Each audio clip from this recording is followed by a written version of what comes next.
Héctor, me interesaría hacer un recorrido un poco de la historia de la guitarra, un poco de la historia pintar un panorama de la historia de la guitarra desde los primeros tiempos acá en el Río de la Plata, desde la época de los españoles han venido acá y nos trajeron, entre otras cosas, su vihuela, su guitarra, ¿no? Celebro que me hagas esta pregunta y espero que tu charla sirva como despertador de conciencia, porque los argentinos no tenemos sentido de pertenencia.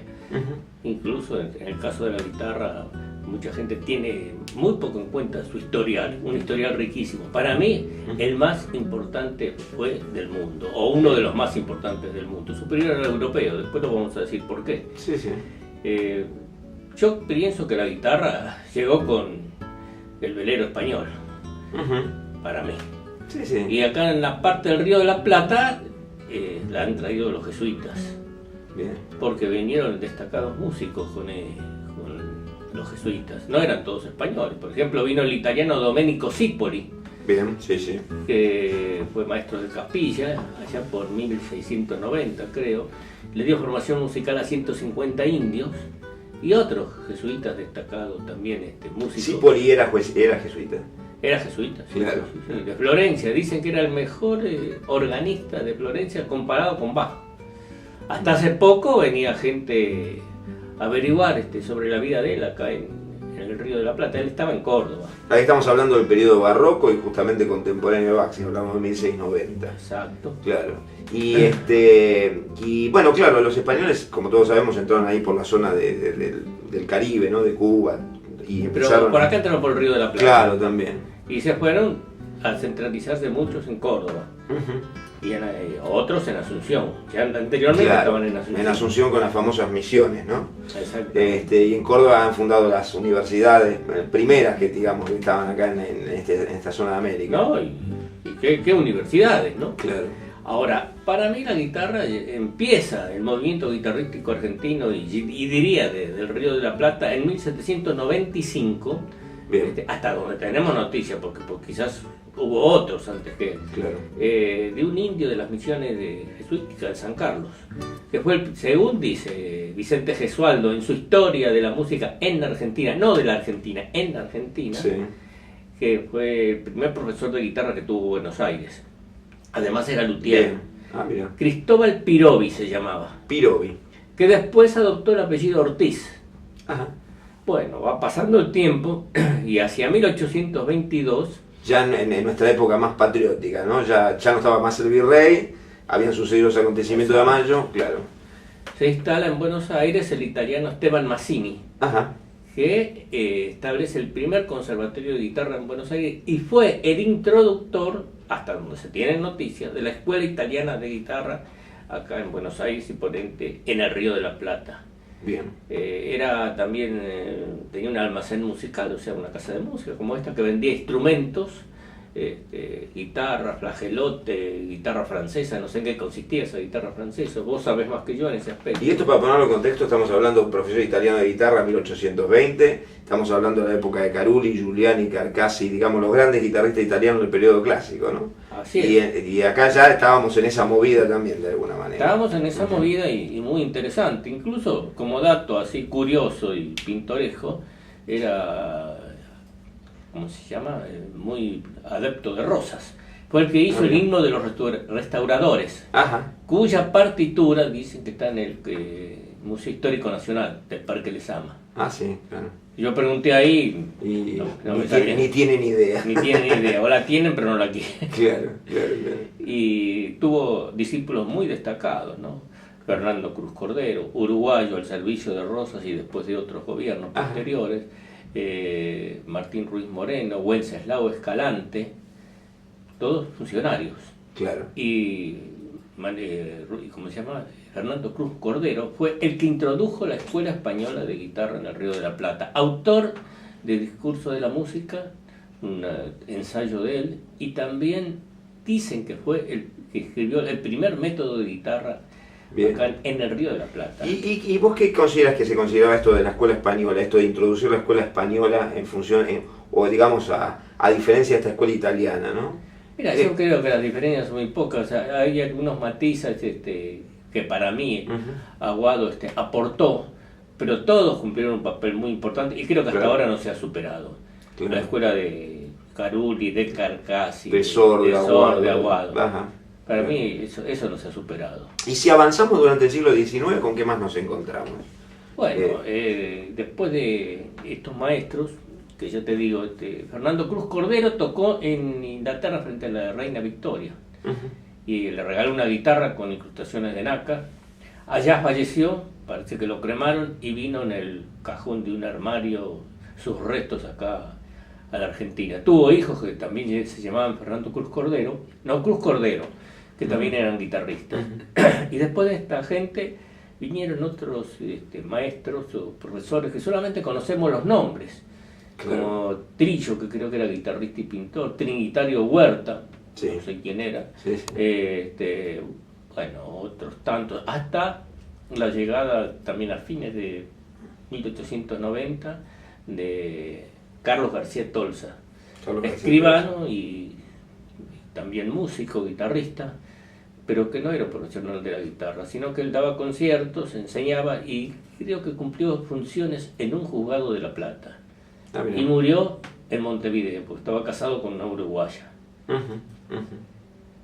De esa época podemos también rescatar entre los nacionales a Juan Alaiz. Juan Alaiz. Uno de los primeros músicos y guitarristas de formación académica. Nació en 1844, murió en 1914. Bien. Y mencionan que anteriormente a él, en la época siempre de Rosas, hubo un guitarrista que le llamaban Juan Pocarropa, no sé por qué, y era tambor en el ejército de Rosas. Pocarropa. Sí, no Juan sin ropa, poca ropa, le decían Juan Pocarropa. Bueno, por lo menos andaba desnudo por la vida. Por eso. Tenía poquita. Pero poquita. Bien. Y entonces, hay algunos... obras de Alaiz hay escritas, pero de algunos otros también, ¿no? De esa época. Hay obras escritas que han llegado hasta nuestros días. Claro, pero hay que ver dónde están. Por ejemplo, claro. Fernando Cruz Cordero tuvo muchas obras que escribió, pero no se sabe dónde están. Al menos yo no las encuentro. Y bueno, muchos otros. Juan Alaiz, bueno, era de origen francés, pero sus antepasados habían ido a Inglaterra y de Inglaterra vinieron para acá. Un pariente de él, un tío, Jean Alaiz, era dibujante y silografista. Y fue el que le escribía, le dibujaba las filigranas de los billetes que se editaban en la época de Rosas. Bien. Y era militar, participó que yo sepa, en la Guerra del Paraguay, pero no, como se llama, disparando armas, sino asistiendo a los heridos, a los compañeros.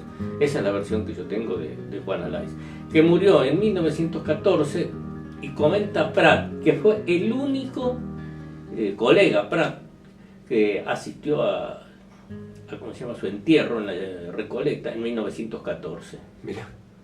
Así decía Ahora vamos a ir un poquito a desarrollar quién fue Domingo Prat, ¿no? Pero es interesante, estaba reflexionando en un momento cuando vos hablabas de la llegada de los instrumentos y de que la guitarra vino con los barcos, con los veleros, con los galeones, ¿no? Con las carabelas españolas de alguna manera al principio. Cuando vos ves la cantidad de instrumentos latinoamericanos que hay, que no son específicamente guitarras, sino el cavaquinho, el cuatro venezolano, el tiple colombiano, el charango, todos son hijos indirectos de alguna manera de la guitarra española o de las guitarras españolas de esas épocas, ¿no? Estamos hablando del 1500, del 1600, del 1700. Muchos de los instrumentitos de los instrumentos que son chicos, como las viejas guitarras españolas, como las vihuelas, las guitarras barrocas. Muchos tienen cuerdas dobles. Este tema de los órdenes, como tenían los laúdes, el charango tiene 5 cuerdas dobles, el 4 a veces puede tener y se transforma en una especie de tiple, cuerda doble o cuerda triple incluso. Tienen un montón de rasgos de los instrumentos de los españoles, después tienen su característica y su cambio acá en el continente, ¿no? El charango se hace con la mulita a la caja en vez de usar maderas y ese tipo de cosas, ¿no? Pero bueno, se ve la influencia a nivel organológica en los instrumentos de una manera clara, ¿no? de la venida de los españoles acá con sus instrumentos. Te comento, dicen las crónicas de que a los nativos les prohibían usar sus instrumentos, los conquistadores. Entonces ellos, para satisfacer su necesidad musical, trataban de imitar los instrumentos que traían los conquistadores. De ahí dice que vino el charango. Claro, claro. Por ejemplo, el bombo. El bombo es una reproducción del viejo tambor español. Claro. Entonces pienso que de ahí viene todo eso. Lo mismo que la guitarra del 4, que se arraigó en Venezuela. Sí, es muy claro eso, porque el charango incluso tiene una afinación. Generalmente la afinación normal de la guitarra va de grave a agudo, ¿no? De la cuerda más gordona a la más finita. Y este tema de los encordados estos que no son continuos del grave al agudo, el charango, cuando uno rasguea un charango hay notas agudas, hay notas graves, hay notas agudas, se va intercalando, y eso es muy característico de instrumentos barrocos españoles. En la guitarra barroca eso sucede, en la guitarra renacentista también podría suceder. Son características que evidentemente son instrumentos hermanos, ¿no? Exacto, por eso te digo, tomado de ahí, ¿no? Por una necesidad de prohibición que le hacían a los nativos de sus instrumentos. Me interesa mucho, vos nombraste a Prat, y Domingo Prat, en general todos los que estamos en el métier de la guitarra, como intérpretes, como luthieres, como historiadores, nos dejó un libro, el famoso diccionario, que es del año creo 33 la publicación, sí. Diccionario de guitarristas y guitarreros, ¿no? Creo que guitarristas, laudistas, de todo. Sí. Exacto. Y es una figura interesante porque no hay tantos casos de plasmar por escrito. Sumamente interesante. Sí. El origen de Prat obviamente es español, y vino acá y se radicó, ¿tenés idea de cuándo? Mira, él vino en 1908, según él manifiesta, y después vino a dar un concierto. Ajá. Y fue tanta la, aceptación que había acá, porque acá había una diferencia en el Río de la Plata, no solamente en la Argentina, es que las clases con medios económicos, vamos a decir, altas, estudiaban la guitarra. Al revés de Europa, que los movimientos guitarrísticos surgieron ahí aisladamente, y la guitarra dentro del ámbito de la música clásica no tenía cabida. Ahí empezó Segovia a trabajar en 1909, cuando tenía 16 años, para tratar de que la guitarra fuera colocada al mismo nivel digno del violín, del piano y del cello. Acá el camino daría la sensación que estaba más allanada, quizás por nuestro criollismo, por un montón de cosas. La guitarra no estaba tan mal vista como los salones europeos, de alguna manera. Pienso aparte en el nivel cultural que había, ¿no? Porque era gente que tenía medios económicos y tenía cultura. Tal es así los instrumentos que entraron acá. Quizá también refleja un momento económico del país, un auge económico, que más allá de cualquier juicio de valor político, hay como una realidad de gran movimiento que se refleja mucho en la inmigración que tuvimos, ¿no? A partir de 1880, en nuestras políticas inmigratorias, entró gran cantidad de gente, entre ellos españoles, y hay esa vieja leyenda que el inmigrante, que la economía, migra con el pie, ¿no? Cuando una va hacia un país, quiere decir que ese país no debe estar tan mal, porque si no uno, cuando se escapa de su lugar de origen, es raro ir a un país que esté peor, ¿no? Esto refleja un poquito el estado económico de alguna manera. Pero no solamente eso, hay que hacer dos diferencias, ¿no? Yo no digo, por ejemplo, a los inmigrantes que han venido del Pico y de la Pala, vamos a decir, que nosotros descendemos de eso, pero no se tiene en cuenta a los otros inmigrantes que vinieron, intelectuales, pensadores, científicos, que han hecho su aporte y nos han dado esa diferencia cultural que vos decís. Se refleja en Prat, porque Prat para mí es el gran ignorado. Sí. Porque aparte de hacer ese magnífico diccionario de guitarristas, la tarea docente que recibió, donde se han destacado principalmente las mujeres. Como María Luisa Nido, digamos, el caso una de ellas, Consuelo más Mayo conocido, López, María Luisa Nido, Consuelo Mayo López, Irma y de Perazo, María Pascual Navas, todas esas mujeres. Bien. Celia Rodríguez Boqué, Nelly Escaray. Eso también pinta un poco la sociedad de la época, ¿no? De alguna manera. Porque después, más andado del siglo XX, la mujer no digo que desapareció de la escena guitarrística, no desapareció nunca, pero hubo un momento en estos primeros 50 años del siglo XX donde la mujer era el protagonista más claro de la historia de nuestra guitarra, de alguna manera, la guitarra académica, me refiero a la guitarra clásica. Yo creo que la mujer ha sido hasta ahora la gran postergada de la guitarra, que han escrito y para mí siguen escribiendo páginas de gloria. Hoy se vuelve a reflotar, hoy está lleno de mujeres que tocan fantástico la guitarra y hoy la escena argentina por lo menos está llena de mujeres, la escena mundial también, ¿no? De primeras figuras, pero hubo todo un momento en el siglo XX que como que la mujer perdió cierto protagonismo. En el ámbito local sí, figuraba gente como Irma Costanzo, como guitarristas, pero no era tan común. allá por los 50, por los 60, por los 70, de tener tantas figuras guitarristas. Pero eran las que venían ya de... Claro, ya personas más grandes que venían de la movida de Prat y de toda esa época. Ahora se agrega otro factor. Mujeres luthieres. Ahora hay otro factor agregado, sí. Sí, muchas colegas mías son mujeres, sí. Exactamente. Sí, esto es una novedad que se ha dado en los últimos 20 años, una cosa así. Volviendo a ese periodo, digamos, que comenzó para mí, ya comenzó antes, pero digamos tuvo su mayor nivel así de importancia con Prat. Es notable que Prat tuvo una serie de alumnos, ya te digo, principalmente mujeres, pero también tuvo algunos varones, como justo Tomás Morales, que para mí, ya te digo, junto con Fleury viene Morales, ¿no? Bien. Carmelo Risuti, Manuel Parada. Bien. Y además ha hecho cursos libres, donde tuvo de alumno así como cursos libres a Fleury, a Atahualpa Yupanqui. Bien. Que cuando murió Prat, le dedicó Fleury una milonga, Flor de Llanto. Y además de eso, fíjate vos qué nivel que había económico y cultural, que eso me lo contó la hija de Prat a mí, que él pensaba estar un tiempo acá y después volverse para y se fue quedando. Barcelona. No, volvió a Barcelona, tuvo 2 años. Bien, no sabía eso. Y tenía un hermano que trabajaba en un banco, y dice, bueno, con lo que trabaja en el banco, algunos alumnos que tenga allá, acá voy a sacar lo mismo que saco en la Argentina, qué esperanza. Claro. Y la dejó a la familia muy bien. Mira vos. Y entre los alumnos destacados que tuvo alumnas, bueno, Nelly Escaray, que ahora te voy a contar una anécdota, Nelly Escaray, y la primera mujer de Perón, que era Aurelia Tizón. Aurelia Tizón. Maestra. Bien. Que ya vivía él en Aedo, entonces Perón la llevaba en su coche allá a dar clases, y mientras le daban las clases, Perón se quedaba jugando con el perro de Prat. Un Perón joven que sería capitán, sería todo esto antes de la historia de Eva, estamos hablando mucho antes de la década del 30, vamos a decir, por decir algo. Antes de mucho eso. Claro. Después Perón fue agregado militar en la embajada argentina en Chile. Sí. Y de allá le mandaba cartas a Prat. Y decía, bien. querido maestro, no tenemos maestro de vihuela para mi señora. Decía, pero... Mira. Y ya te digo, hay que agregar otra cosa. Para mí, Prat fue el que consolidó las bases de la enseñanza guitarrística en la Argentina, con sus métodos, porque él llegó acá en 1908.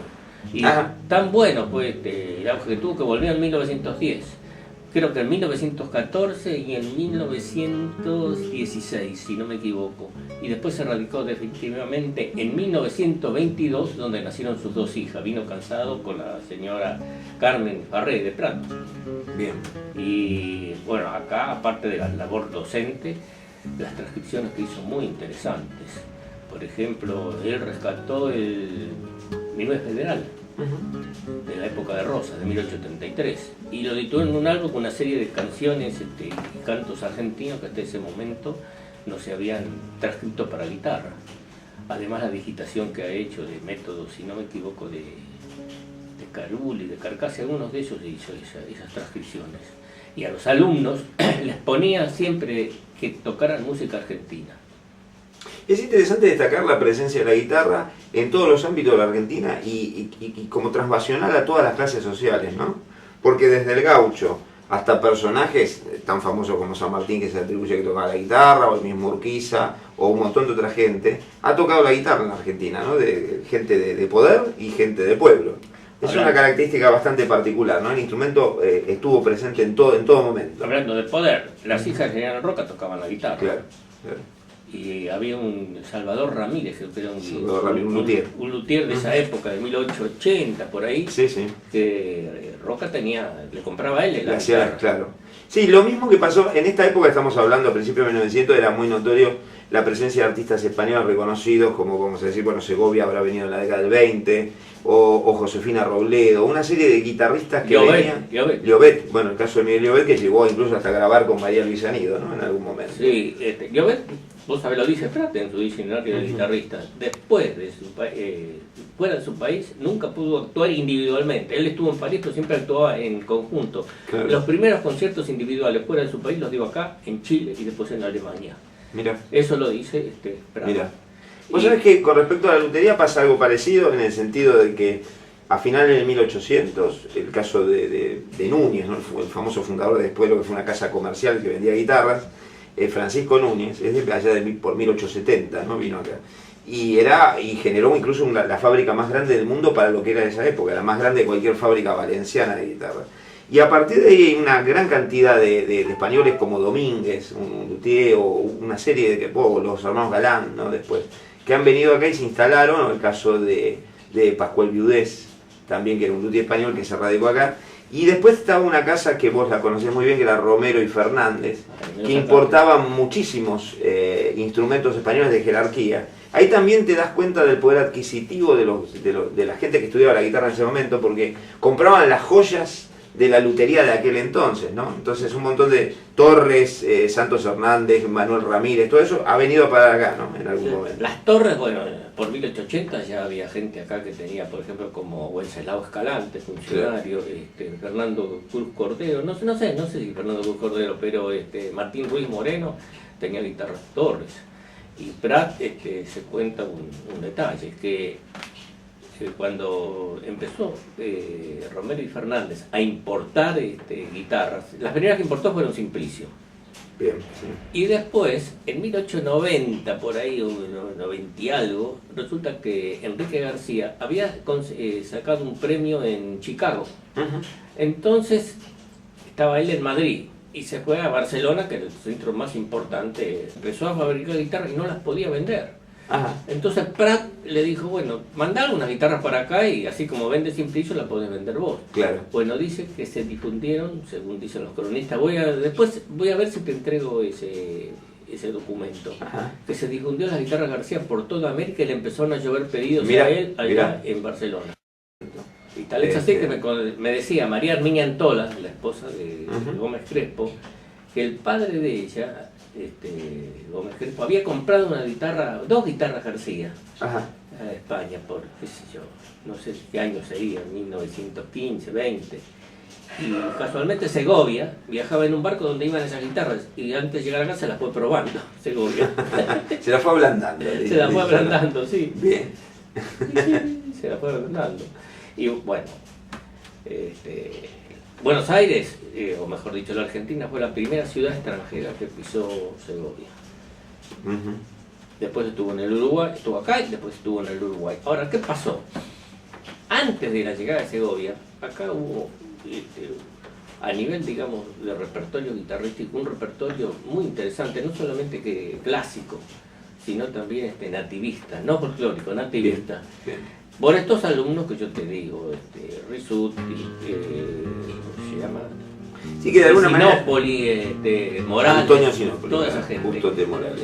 Pero ¿qué pasa? Llega a Segovia e impone un repertorio europeo y fundamentalmente español, y ese repertorio anterior se va corriendo, queda anulado. Quedó olvidado hasta ahora. Claro, claro. Sí, que es una estética un poco, digamos, nacionalista, con una estética europea, pero de mirar, por eso vos le decís nativista, es bueno el término, ¿no? Que digamos que sin ser folcloristas, trataban de rescatar el elemento folclórico, quizá desde un lenguaje europeo, ¿no? Y escribirlo y ese tipo de cosas. Y que no perdían, para mí, no perdían su, ¿cómo te puedo decir? Su autenticidad. Porque yo, por ejemplo, en una oportunidad tocaba unos tangos de Morales, que para mí todavía sigo tocando, son los únicos que toco de tango. Y un cantor amigo, ya mayor que yo, me dice, esos son tangos españoles. Digo, no, estos son tangos hechos por una persona que sabía mucha música, y mucha música para guitarra. Claro. Claro, quizá, aunque tuviera una estética de salón, quizá, ¿no? Exacto. Claro. Y con respecto al tango, el uso de la guitarra, ¿tenés alguna idea, algún antecedente así? Bueno, obviamente que el tango tiene ese derivado un poco también desde el folclore de la milonga surera, todo eso tiene presencia como otros elementos, la habanera, toda la cosa italiana también, ¿no? Pero la guitarra, bueno, siempre estuvo presente y se ha recurrido seguramente para acompañar a un cantante, para... Siempre... Exactamente, que para mí parece cuando nace ahí ese repertorio guitarrístico argentino, ahí tiene su presencia el tango, con Morales, con Sinopoli y Sagregas. Sí. Julio Sagregas. Todos componían en esa época algunos tangos que los han escrito. No, componían muchos tangos. Claro, para guitarra, para solos de guitarra, que siempre tenían también un sabor a esta cosa del tango primitivo, del lloro, esa cosa media, ¿no? Media baneresca, Sí. esa mirada del tango, ¿no? Mario Rodríguez Arena es otro que escribió mucho para música así de la llanura y tango. Y que han generado métodos, porque vos decís Rodríguez Arena, yo conozco así un método que se ha tocado mucho para guitarra. Todos han generado Sinópoli también. El la Vasco, revisión. el Vasco Hilarión Leloup. Hilarión Leloup. Que, Claro. según tengo entendido, fue el primero que con sus alumnos incursionó en la radiotelefonía argentina. Bien. Estamos hablando también a principios de 1900. A principios de Tenía un método para guitarra también. Hilarión Sí, Leloup. exacto, un método. Ujú. Y el caso, por ejemplo, hay otro caso que es un guitarrista ciego que tenía la particularidad de tocar con guitarra de varias cuerdas. Jiménez Manjón. Jiménez Manjón. También anduvo por acá en esa época. Sí, estuvo desde 1893, creo que más o menos hasta 1900. Murió en 1919 acá. Ajá. Es una guitarra de 11 cuerdas. De 11 cuerdas. Primero estuvo en Chile, después estuvo acá. Ajá. Y después sus restos fueron repatriados, creo que por el 30, 40, por ahí. Se me ocurren dos personas que han tenido un rol importante en relación a la guitarra. Uno es Ricardo Muñoz y el otro Carlos Vega, ¿no? Muy involucrado en todo el desarrollo musicográfico, musicológica, la música nativa. ¿Qué podemos hablar de ellos? Bueno, junto con el maestro Domingo Prat, yo los enfocaría dentro de los biógrafos de la guitarra. Uh-huh. Junto con el maestro Domingo Prat, que fue para mí el primero que empezó a hacer biografía con el diccionario de guitarristas, de la historia de la guitarra, no solamente argentina, sino del mundo y de la lutería y todo. A eso nos hemos referido a él. Sí. Además de eso, Ricardo Muñoz y Carlos Vega. Carlos Vega escribió una serie de trabajos relativos a los instrumentos musicales, a los instrumentos autóctonos, sobre todo a los aerófonos. Bien. El pincuyo, la anata, la quena. Uh-huh. Y tiene un capítulo aparte, que eso lo difundió, al menos la primera vez que yo lo vi en la revista Folklore, la guitarra artística argentina, donde cuenta el historial de todo esto. Porque Carlos Vega en principio fue discípulo de Prat, después se dedicó a la musicología. No sabía eso, mira. Después se dedicó a la musicología y ¿qué es lo que hacía? Prat iba con sus alumnos y ilustraba las conferencias que él daba, acá y en La Plata. Mira qué interesante. Ricardo Muñoz es un personaje interesante porque fue, digamos, la primera persona en el ámbito de la lutería. Yo por lo menos conozco más ese aspecto, vos lo mencionás como biógrafo también, pero el aspecto de lutería y la investigación de los materiales locales, ¿no? Y el desarrollo como de una guitarra nacional, ¿no? Porque la guitarra tiene esta idiosincrasia de ser la guitarra española, que nosotros la transformamos en guitarra criolla, y el desarrollar ese aspecto del criollismo de la guitarra a través del uso de materiales locales y de analizar de alguna manera científicamente con los elementos que puede disponer la capacidad de vibración de la madera y proponer maderas como el algarrobo o el alerce como reemplazos naturales y criollos y locales de las maderas que siempre ha usado la guitarra española, ¿no? Bueno, Ricardo Muñoz nació en Sevilla en 1887, según dice su pariente debe haber venido acá de meses. Ajá. Y murió en la ciudad de Buenos Aires en 1967. Bien. Y ese que decís vos es un aspecto muy importante, incluso llegó a tener reconocimiento de Cuba, de esta academia de Siena, ¿puede ser? Sí, Que hacen lutería en Italia, Siena, ¿eh? Cremona. Cremona, perdón. Y parece que un constructor de guitarras destacado de Japón ese entonces creo que mandó una guitarra de obsequio a Ricardo Muñoz. Mira. Y además de eso, de la lutería, también tuvo un campo muy importante dentro de la historiografía de la guitarra. Una historia de la guitarra de 2 tomos hizo. Ajá. Y un tercero que no se llegó a editar. Bien. Además de eso, desde el punto de vista, vamos a decir, filosófico, tiene tecnología de la guitarra. Sí. No, perdón, psicopedagogía de la guitarra. Ah. Que es de carácter así conceptual, filosófico, es muy interesante. Sí, porque tecnología de guitarra es este aspecto que yo mencionaba antes con respecto a los materiales y al análisis de los materiales, ¿no? Así es. Uh-huh. Era comisario de policía Uh-huh. y, no sé, según me dijo mi segundo maestro de guitarra, que era Severo Rodríguez Balcón, otra referencia de la guitarra argentina, también así anónimo casi, que tuvo un problema y no le gustó y renunció de la policía. Ah, mira. Y después, no sé... Y después en algunos de estos libros que estamos mencionando te figura que fue como el primer becario donde se le propuso desarrollar un instrumento autóctono, digamos, para que el pueblo a un precio accesible, digamos, pueda conseguir un instrumento, ¿no? Y fue también el autor de un aparato que se llama vibrofómetro para estudiar la vibración de las maderas. Claro, era y no se sabe de dónde fue a parar. Claro, era una variante de un sismógrafo, ¿no? Entonces, exacto, para tomar cómo vibraba, se excitaba la madera de alguna manera para que vibre, y este sismógrafo adaptado leía la capacidad vibratoria de esa madera, ¿no? Algunas obras de él, como Tecnología de la guitarra, Historia de la guitarra, fueron editadas en la cárcel de Las Heras, en la imprenta de la cárcel de Las Heras por los presos. Mira. Y así él se dio a conocer, y además de eso, bueno, tuvo, ya te digo, reconocimientos internacionales, diplomas, tanto del país como del exterior. Bien. Y muy poco se tiene en cuenta la importancia del aporte de Ricardo Muñoz. Nos vamos a situar un poco así a partir de 1950 o 1940, y todo como, digamos, como este elemento nativista y como el folclore se relaciona con la guitarra, y las primeras gentes que miran hacia adentro, vamos a decir, en vez de mirar hacia Europa, y empiezan a desarrollar este lenguaje, ¿no? ¿Quiénes se pueden destacar entre Vos me decís respecto a los gente de formación académica. A guitarristas, a la gente que tiene formación académica. Ya te digo, a partir del advenimiento de Segovia, hubo mucha gente acá que quería ser un poco el reflejo de él. Entonces iban a Europa tocando la música del repertorio segoviano, y los europeos decían, pero escúchenme, esto hace 200 años que lo escuchamos, ¿qué hay en su país, su continente? Claro. Es mi visión, a lo mejor hay gente que nos está oyendo y piensa diferente. Ajá. Y entonces empezó a aparecer algunos guitarristas como Irma Costanzo, podríamos nombrar al maestro Roberto Lara, que empezó a incluir en su repertorio, en sus grabaciones, música nacional y americana. Bien. ¿Entendés? Aunque ya eso ya lo venía haciendo Fleury, ¿no? Porque Fleury, por ejemplo, la tarea que ha realizado con la guitarra, yo creo que no lo ha hecho otro intérprete. Solamente en el repertorio que abarcaba él tenía 3 estilos: el folclórico, el nativista, el de autores americanos y también clásico. Porque él tenía en todos sus conciertos una parte, los conciertos individuales que daba él, tenía una parte dedicada a la música clásica. Y estaba interesado, y lo había conocido a Segovia, ¿no? Estaba particularmente interesado también en la guitarra clásica. Era un guitarrista. No, él siempre estuvo interesado en la claro, guitarra clásica, claro, pero nunca se apartó de eso. Y además de eso, fue, según aseguran muchos, el primero que difundió las variaciones sobre las fugas españolas de Manuel Ponce, acá en Sudamérica. Mira. Bien. Dicen que fue uno de los primeros argentinos que tocó la chacona de Bach.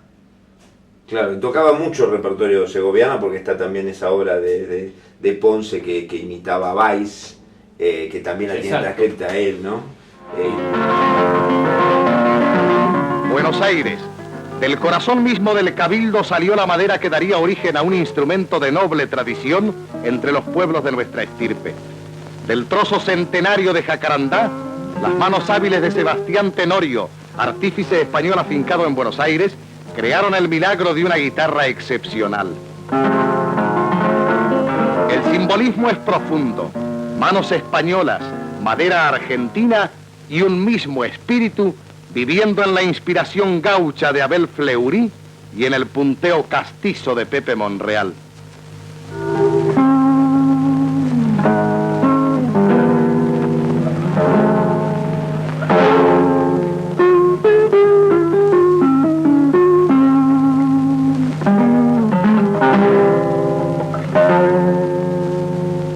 Particularmente conocí, mirá la paradoja, vos nombraste también a Roberto Lara. Yo la primera vez que escuché obras de Fleury es en un famoso disco verde que tenía unos gauchitos dibujados con la guitarra de Roberto Lara, ¿no? Roberto Lara interpreta a Abel Fleury. ¿Sí? Exacto, sí. Fue el primero que grabó así en un disco de larga duración y en un cassette toda la obra de Fleury. El cassette no estuvo muy difundido. El cassette no tanto. Claro, para mí, el disco fue más conocido. Y Irma Costanzo musicalizó películas, no sé si fue Martín Fierro la película que ella musicaliza. Puede ser. Y también tocaba la música de Héctor Ayala, la serie americana, cosas de ese tipo, de música nativista de alguna manera. Bueno, y tenemos que agregar también el aporte que ha hecho el maestro Domingo Mercado, que también grabó toda una larga duración, una cara de una larga duración, un disco de vinilo con música de Fleury, y fue el primer, digamos, y hasta ahora el único guitarrista que grabó Milongueo del Ayer a dúo consigo mismo. Ah, mira, claro, la versión que era de Fleury de 2 guitarras. Así, exactamente. Bueno, no hay que olvidarse a Oscar Rubén de los Reyes, que también grabó muy bien a Fleury. Y después hay guitarristas que han hecho desde un lenguaje también académico de alguna manera, pero grandes conocedores del folclore, como el caso de Di Fulvio, de Eduardo Falú, que han digamos, tocado sus obras propias, sus composiciones, y también a veces composiciones de otros, ¿no? Porque hay algunos registros de Eduardo Falú, por ejemplo, hasta de la danza paraguaya de Barrios, ¿no? No solamente eso, tiene la huella de Julián Aguirre. Claro. Después toda una larga duración dedicado a Guastavino. No, el maestro Falú fue para mí un gigante, no solamente en la guitarra así solista, sino también como se llama, cantando, porque vos fijate los arreglos. Una rara síntesis, ¿no? De cantante, guitarrista de calidad, con formación académica, con conocimiento folclórico real. Entonces esa simbiosis de esos elementos son muy únicos. Pero vos fíjate que cuando canta, hace una segunda voz con la guitarra, acompañando su canto, y que no emplea para nada el ritmo. Claro. Todo lo adorna con arpegios, con acordes, como haciendo una segunda voz. Yo eso no lo he visto en otro guitarrista. Sí, claro, hay que hacer un concepto como de un lead de Schubert, ¿no? Una estética elaborada, ¿no? De canto acompañado, no es simplemente un acompañamiento. Y para mí, Atahualpa Yupanqui, Eduardo Falú, el Zarco Alejo, tuvieron la virtud de difundir la guitarra en ambientes públicos que hasta ese momento no se conocía, el público así popular, folclórico, ¿no? Mostrar la guitarra como instrumento. Es el gran servicio que le hicieron a la guitarra. Yo cuando hablo con gente joven a veces, quizá porque uno se va poniendo viejo, y te fueron marcando cosas en tu vida cuando eras más chico. Cuando uno es chico le impactan más cosas de otra manera, después te va poniendo el cuero un poquito más duro y ya perdés la capacidad de asombro quizá, ¿no? Y yo recuerdo una televisión de la década del 70 donde vos prendías cualquier canal, los pocos canales que había, no los 100 canales o los 200 que tienen los sistemas de cable, ¿no? Ni hablar que no existía internet y todo ese tipo de cosas. Entonces uno tenía 4 o 5 canales oficiales que uno podía llegar a ver, y era muy común prender en un horario central y encontrarse con un guitarrista, llámese Di Fulvio, Eduardo Falú, Irma Costanzo, Cacho Tirao. Una cosa que es como impensable en los medios hoy, ¿no? Y de hecho creo que en mi generación, estoy hablando de gente que pasa los 40, entre los 40 y los 60 años, mucha gente que hoy tiene esa edad, se formó y se inspiró en esos guitarristas que veía a través de la televisión. Yo también vi alguna vez por primera vez a Paco de Lucía en un programa en Canal 9, que se llamaba, creo, Veladas de Gala, que estaba dedicado mucho a la música clásica, porque se nota que por una cuestión de gusto del conductor había muchos guitarristas invitados. Lo he visto a José María Posada, un guitarrista de flamenco. Cosas, digamos, nombres que valen la pena rescatar porque en un momento tuvieron mucha presencia escénica en los teatros argentinos y a nivel, eran personas relativamente conocidas para el común de la gente. El caso de Cacho Tirao era casi un boom de venta, ¿no? ¿Quién no conoció como sinónimo de guitarra en los 70, en los 80? Gente que no tiene nada que ver con la guitarra sabía quién era Cacho Tirao. Hoy eso es medio inimaginable, sí, ¿no? Inimaginable, pero aparte había gente de nivel. Te cuento, para mí, un fenómeno insólito de la conjunción guitarra con piano. Había un programa que se llamaba La Pulpería de Mandinga, que lo dirigía Julio Marvis por televisión. Bien. Y en una ocasión participó... Esto es anterior a los 70, calculo. No, por los 70. Por los 70, menos. Fines del 69, principios del 70. Y ahí participó Eduardo Falú y Ariel Ramírez. Ahora resulta que ellos, fuera, vamos a decir, de micrófono, de cámara, solían en la intimidad jugar tocando la guitarra y el piano juntos. Y faltaba un número para cerrar. Entonces parece que se le ocurrió a Julio Marvis sugerirle ahí sobre la marcha, que nunca lo habían practicado en público, tocar un tema juntos. Y bueno, no sabían qué hacer, y dije, bueno, nos tiramos, dijo, ante las cámaras de Ariel Ramírez. No sé qué papelón vamos a hacer, así que disculpen los oyentes. Y tocaron un gato de Gómez Carrillo que se llama Churito, Mira. en guitarra y piano. Bueno, fue tal el éxito que tuvieron, como llamó el público, que después decidieron grabar ellos juntos y sumar a ellos las voces de los fronterizos. Y fue realmente una cosa muy complicada, porque, por ejemplo, estaban ellos dos juntos y los fronterizos andaban de gira. Por ahí venían los fronterizos y Falú o Ariel Ramírez estaban de gira. Claro. Hasta que lograron reunirse, hicieron el volumen 1 de Coronación del Folclore, que vendió, pero en forma astronómica, el disco ese. Y todo fue por el éxito de la guitarra y el piano juntos. Claro, pero una combinación particular que no era habitual. Y un aporte también importante en materia de folclórica, la que hizo Carlos Di Fulvio. Carlos Di Fulvio, para mí, otros lo consideran que eso no tiene importancia, entre el montón de aportes que hizo a la guitarra y a la música, que fue el primer compositor que ¿cómo se llama? Integró el lloro brasilero con la milonga oriental, uruguaya. Mira. Se llama el tema La Feria de Tristán Narvaja. Mira. Una cosa para mí muy interesante y novedosa. Aparte, lo que no saben mucho es que Di Fulvio fue el primer guitarrista argentino, el primer artista argentino que actuó en las Islas Malvinas, cuando fue a filmar la película Argentinísima, donde toca Vidalita de Williams. Bien, bien. Y además de eso, otra de las cosas que la gente ignora, también compuso un poema sinfónico coral, El Camino del Quijote. Bien. Eso es otra historia para contar en otro momento. Mira.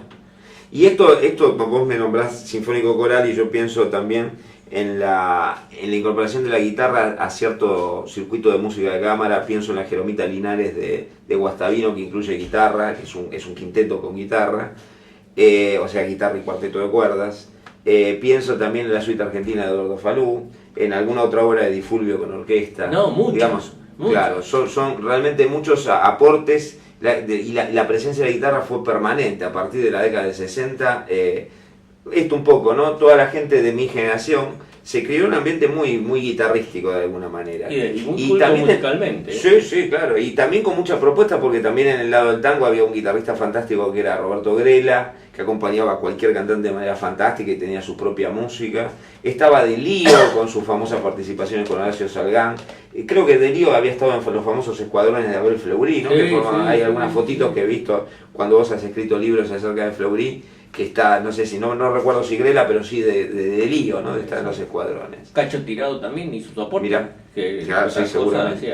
Hacía sí, Cacho Tirado, además de ser el genial guitarrista que era un compositor interesante, pero además tenía ese mérito de tocar la música que a él le gustaba y que podía entrar a todo tipo de público, ¿no? Entonces, desde la famosa sorba de griego que tocaba a el tema de la música del momento, más música de calidad, incluso recuerdo la Alhambra, cosas, hits típicos de la guitarra clásica también los hacía, y eso acercaba a un gran público. Hoy esa estética, como que el circuito de la guitarra no se lo puede permitir, daría la sensación. No sé vos qué opinás. Mirá, ¿dónde está parada la guitarra hoy, no? Si llegamos a hablar en estos días. Yo estoy con vos, pero resulta de que hay una vamos a decir, cultura donde hay mucha gente que hace cosas y nadie tiene la menor idea. Yo, por ejemplo, tengo un amigo, gran amigo en San Rafael, Mendoza, llamado Arturo Quinteros.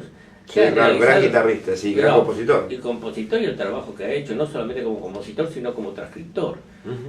Y bueno, y ahora más o menos está trascendiendo porque se ha movido un poco más. Sí, algunos guitarristas incluso tocan sus obras, también lo difunden. ¿Me entendés? Hay muchos esfuerzos aislados que no se conocen, ¿no? Sí. Y hay grandes, y el nivel guitarrístico actual es enorme, pues en el sentido de ahí está lleno de gente de distintas edades que toca fantástico la guitarra, a nivel técnico, a nivel musical.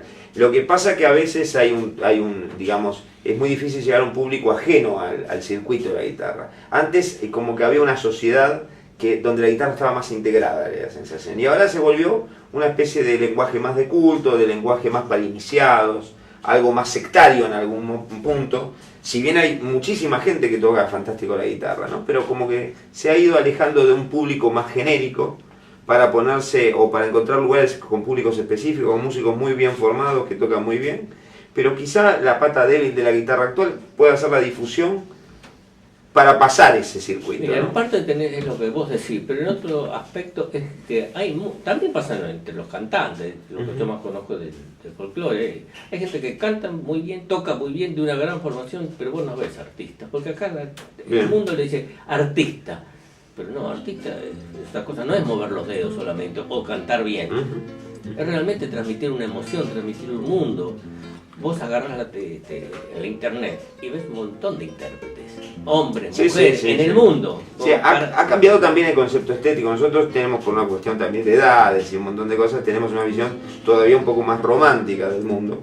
Y quizá el mundo se fue cambiando de eje, ¿no? Entonces, nuestra visión del artista es esa persona que tiene un decir tan particular, como que lo identifica. O que emociona. O que emociona. Y hoy por hoy quizá el lenguaje es un poco más, no plano porque están todos los recursos en uso, pero es menos individual, ¿no? Nosotros quizás asociamos al arte o al artista con el individuo. Y hoy hay una visión un poco quizá más colectivista, ¿no? de la cuestión de la transmisión. Entonces está todo más nivelado en un medio muy correcto, muy técnicamente soberbio, como se toca, pero quizá cuesta que aparezca eso que marca la diferencia, ¿no?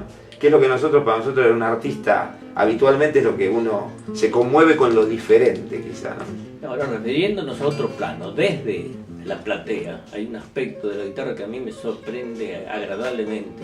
Bien. Actualmente, y es el plano de la lutería. ¿Cuánta gente joven y de diferentes edades han aparecido y haciendo cosas muy buenas para mí? No sé vos qué opinás. Sí, no, la lutería es fantástico. Yo creo que pasa algo muy, muy similar a lo que ha pasado con la calidad de los guitarristas. Yo intuyo que hay una gran cantidad de guitarristas que tienen mucho para decir. El tema y en la lutería pasa lo mismo. Yo creo que hoy la lutería se hace... No digo que un gran luthier del pasado sea superado, porque esto de la superación en el arte no sé cómo medirlo al menos. Pero lo que sí digo que en cuanto a cantidades, hoy se hace mejor lutería, porque hay muchísima gente que hace grandes guitarras, y antes la lutería de buena calidad era de muy poca gente. Entonces, en cuanto a y lo mismo pasa con los guitarristas, digamos, ¿cuántas personas podrían tocar bien el concierto de Aranjuez en la época de la década de 40 o donde fuera? Seguramente muy poca gente. Había guitarristas que lo tocarían fantástico, podían tocar Sainz Ramaz, Narciso Yepes, etc. Pero me refiero que hoy por hoy hay miles de guitarristas que pueden tocar el concierto de Aranjuez de una manera hiper correcta, ¿no? Entonces, en cuanto a cantidades, abundan las posibilidades en la lutería y en la guitarra, es impresionante, es un mundo que explotó en ese sentido. Ahora, a mí me da la impresión, yo no soy luthier como lo sos vos, pero que digamos lo artístico hoy está ahí en la gente. Hace foco en la lutería. Hace poco en la lutería. Quizá porque la lutería de alguna manera retrasan esta profesionalización que sufrió la guitarra. Sigue conservando un aspecto de oficio. Entonces sigue apareciendo todavía el individuo que sigue marcando la diferencia. Y que es un místico de su trabajo. Sigue teniendo un costado un poco más romántico. En cambio, es una opinión que puede ser discutida, habría que pensarla más, pero quizás lo que pasa con la formación musical es que tiene tal grado de profesionalismo que la experimentación no está tan permitida. Digamos, uno tiene que hacer lo que tiene que ser porque hay tantos libros que certifican lo que tiene que ser. En la lutería eso recién está comenzando ahora, el nivel profesional de la lutería. Me refiero a escuelas, universidades que lo incorporan, talleres, libros, material. Hoy por hoy empieza a abundar eso. Cambio, la lotería hasta ahora era un oficio. Y ahí es un oficio en ebullición. Y ahí es donde explotan distintos individuos que generan algo personal, que nosotros quizás por una cuestión de gusto propio lo asociamos a lo artístico, ¿no? Y en la guitarra esa etapa ya fue pasada hace varios años. Quizás en la década del 70, quizás en la década del 80 la guitarra se profesionalizó mucho. Después de estos grandes guitarristas como los Julian Bream, John Will, las personas, los Eduardo Falú acá, los Cacho Tirao, son todas de esa generación, ¿no? De gente que nació allá por 1920, 1930, que siguió teniendo esa mixtura del conocimiento académico, pero que todavía tenían la personalidad individual, ¿no? Y a partir de que ellos hicieron tantas cosas en el mundo de la guitarra, después es muy difícil correrse de esa marcación de la cancha, ¿no? Marcaron la cancha y hay que moverse ahí. Y las nuevas generaciones, es difícil hacer algo nuevo, ¿no? Y quizás los luthieres no digo de ahora, pero los próximos 20 años van a padecer eso también. Probablemente, no sé. Bueno, yo pienso que hay que agregar a todo esto, para mí, un aspecto importante que es la participación de la mujer en la lutería, ¿no?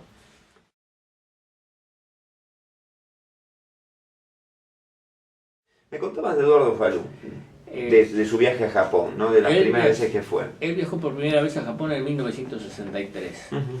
Contratado para dar 24 conciertos. Mira. Y dio el doble. Y después volvió 3 o 4 veces más y dio un total de 200 conciertos en todo Japón. Y en el primer concierto, que después de ahí pasó a Holanda, donde grabó su primer disco de solos de guitarra, que se llama Una guitarra por el mundo. Ajá. Antes de partir, entre los conciertos que dio en Japón, la primera vez, la gente tenía costumbre de dejar en un papel escrito su opinión. Y había uno que decía, todo brillante. Muy brillante su guitarra, muy brillante su ejecución, también muy brillante su cabeza. Fantástico. Che, qué cosa tiene con la gente que tiene poco pelo. No, pero él se lo tomaba en risa, obviamente. Estando en el Festival Latinoamericano del Folclore, un día apareció de smoking con su calva reluciente y uno le gritó, ¡Beatle! Y él va y dice, que Dios te oiga, hermano. Y hay otra anécdota que me la contó Muscari, de su señora, María Angélica Funes. María Angélica Funes, sí. Comenta de que ella es una mujer muy abierta, muy dicharachera, tocaba donde venía, lo invitaban a tocar a una comité radical, ella iba, a una unidad peronista, ella iba. Y comentó que en una oportunidad le invitaron a tocar a una unidad básica y le quisieron conseguir una entrevista con Eva Perón. Ajá. Y ella fue. Y dice que de entrada Eva Perón la empezó a tutear y ella a tutearla a Eva Perón. Y entonces le dice, bueno, mira María Angélica, teníamos pensado programarte una gira por Europa. Porque parece que querían hacerle la contra a María Luisa Nido.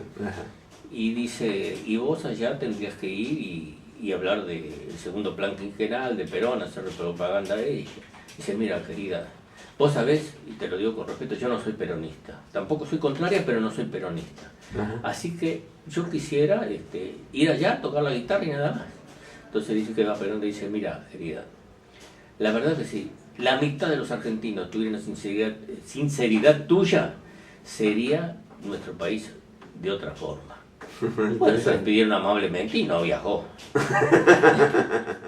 Baila la chacarera, comadre doña Rosario, recójase la pollera porque va a ser necesario.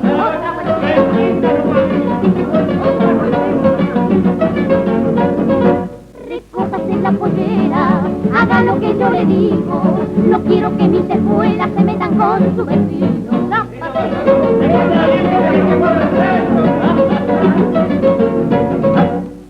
Pica el picaflor, pica el pelucero, yo pico de cuando en cuando, que si no pico me muero. Chacarera, chacarera, chacarera de Santiago, por haber nacido linda te llaman la flor del vago. La segunda, mi alma.